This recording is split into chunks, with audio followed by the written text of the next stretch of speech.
Május 20-a van, itt vagyunk a Tétényi kertészetünkben, csodálatos idő van, és arról szeretném önt tájékoztatni, hogy az elmúlt napokban nagyon sok olyan telefonhívást kaptam, ami arról szólt, hogy az a kérdés volt, hogy lehet-e még ültetni császárfát.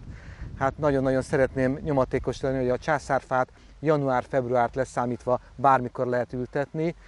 Minden időszaknak, minden ültetési időszaknak megvan az előnye.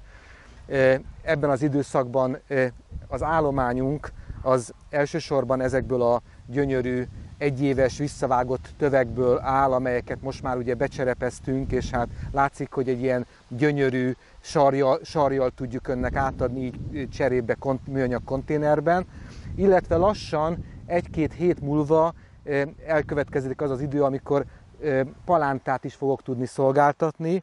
Itt látszik ezen a tálcán, hogy gyönyörűen elindultak a palántáink.